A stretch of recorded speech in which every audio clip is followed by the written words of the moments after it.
Oklahoma's Best Country, K-Law 101, Jerry Anderson in the studio with a special guest. Actually, a guest that I've known just about I have known you all of your life. I mean, I think we were like best friends since birth. I've got Linda Pandoff in the studio, a local girl who has just executive produced, and I want to put the executive part in there because that's big too, her very first feature-length movie. How in the world does that happen from a girl from Lawton, Oklahoma? Well, it's kind of a strange thing. Something that you've always wanted to do, though. I've always wanted to do something like that. When I was in junior high school, I was in the plays, at Central Junior High, and then I kind of dropped out of being a thespian during high school because I was a high stepper and had a job. Lawton High, go. Woo. Played tennis, played softball, I was a little too busy. But then, as I got older and moved to Houston, I made some commercials and industrial films, and it was just always a big interest for me because I loved movies, loved them from the beginning. You're going to have to watch your hands. Yeah, I'm sorry. It's okay.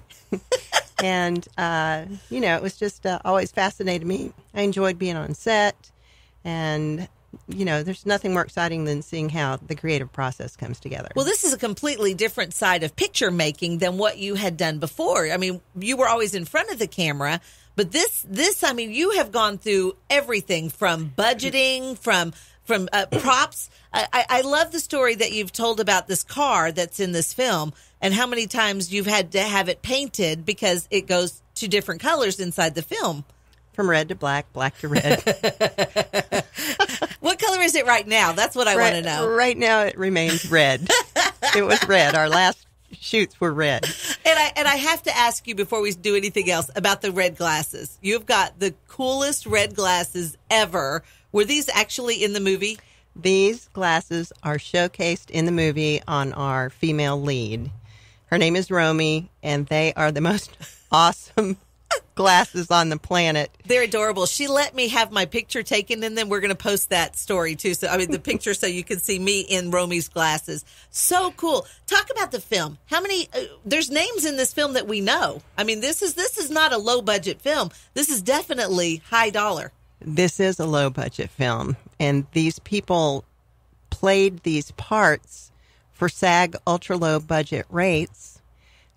So that they could be a part of the project. Oh, wow. Right. I mean, we have huge names. We have Barry Corbin. Amazing. Barry Corbin. He's I love him. Legendary actor. I saw him post on your Facebook page. Okay, that is the coolest thing ever. When you have a star posting on your Facebook page. It's really cool. We have Barry Corbin. We have Jake Busey, who, folks might know from Starship Troopers. Yes.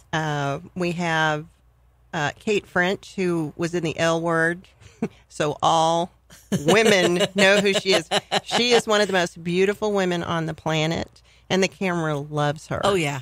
Just loves her. Is she Romy? She's Romy. Okay, she's Romy. She's the feisty, determined accomplice. That's what we'll call her. And Michael Madsen? Michael Madsen has a small part. And he was very gracious in doing the film, and was very direct about not using his name to market the film. Well, right. But we have so much great talent. Morgan Shepherd, Jim McCrell, who has 60 different projects to his credit, 30 years in L.A. He used to host celebrity sweepstakes and oh my gosh, just doing. He was in Teen Wolf. Really? He was in Teen Wolf. He came out of retirement to do this, and he's so grateful. We yank him out of retirement and we take him to Tucson, Arizona. And to get there across country, we took an RV. Oh, fun! Yeah. How much fun is that? Not. It's not highly recommended. Well, let's talk a little bit about the movie. The name of the movie is The Last Man Club. That's right. And I've seen bits and pieces of it. I'm actually way excited to see the full movie. It's about lifetime friends. It's something that's going to really spark an interest here in this area because it has to do with military. It has to do with the lifelong friendships that you make in the military. And I'm excited about that because, of course, my son, who is a military, former military person, he made some friends in basic training and at his first duty station that will be friends for the rest of his life. And I can see something like this happening only with tanks. Oh, it could be your 20th feature-length film. So we'll call it Tanker. Talk a little bit about the movie. The movie is about World War II B-17 pilots who made a pledge of loyalty to each other that they would reunite and celebrate their brotherhood with toasting them with a bottle of wine, which has been entrusted to Pete. And Pete is in a psychiatric hospital.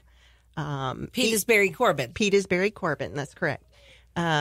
When they start the movie, it begins with the main character, Eagle, and Eagle is living in a difficult situation at home, which is very common. It's very relevant for today that baby boomers are having to care for their aging parents. Correct. And as our aging parents start to lose their physicality and their mental faculties, then it becomes a challenge on how to manage them into their end life. Yes. We all know this. Yes.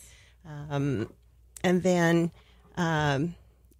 Eagle unwittingly becomes attached to Romy, who is on the run from her gangster boyfriend. I love it. It's really exciting. The plot thickens already. It's really exciting.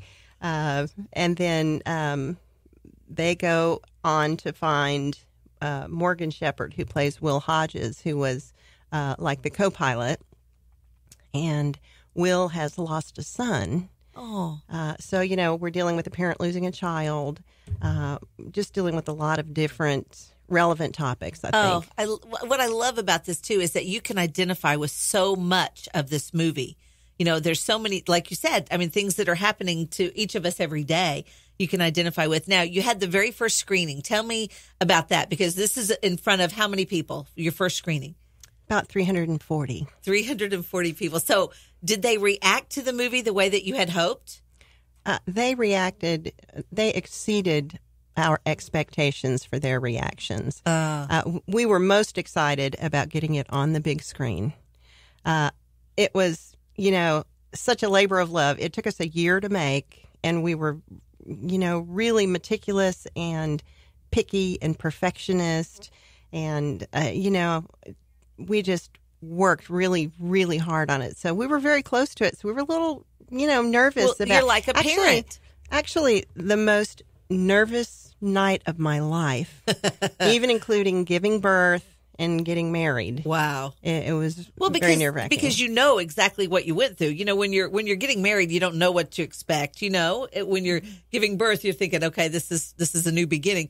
But this, you worked like every single day. Let me talk to you about your executive producer duties, okay? Because that sounds like such a really cool title, but you were doing a lot of stuff that is not what you would expect of an executive producer. Make a movie, they said. It'll be fun.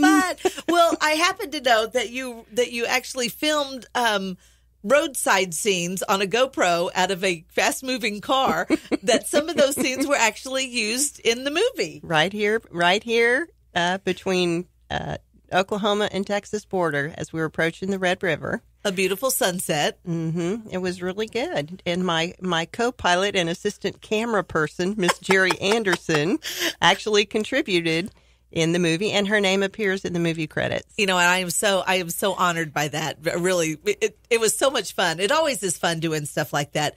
And I cannot wait to see the whole movie. I know this is going to be so fun. Tell me what the next steps are now for the movie. You've got it in the can. It's finished.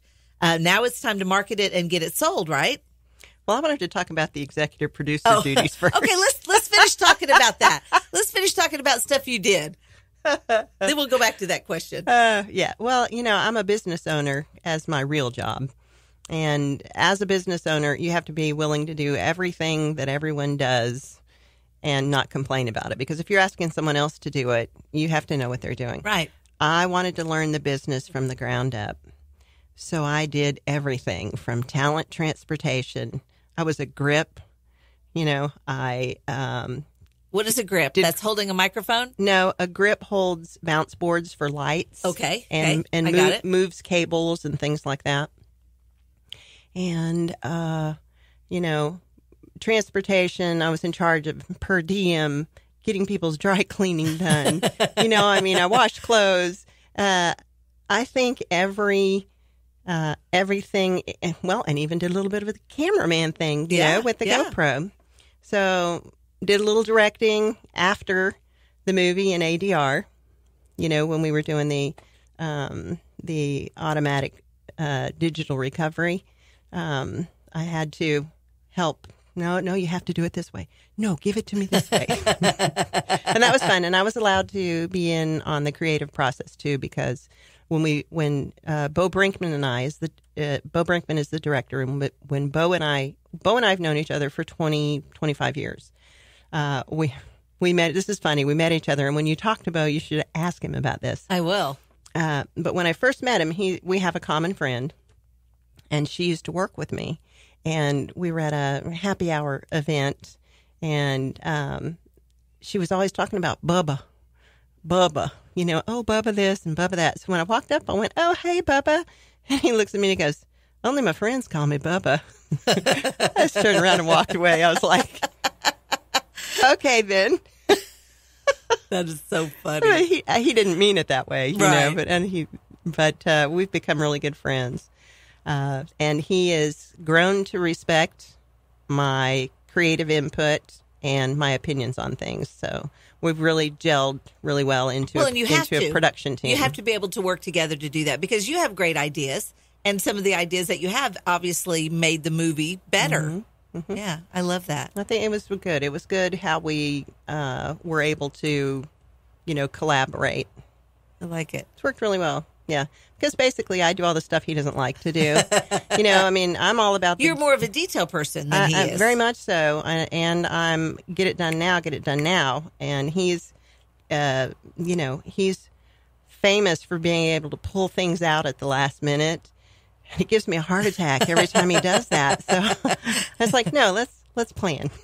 Can we plan? Can we write it down? Can we say this is the day we're going to do this? I'll do that, but then I'll remind him over and over. I can so see that about you.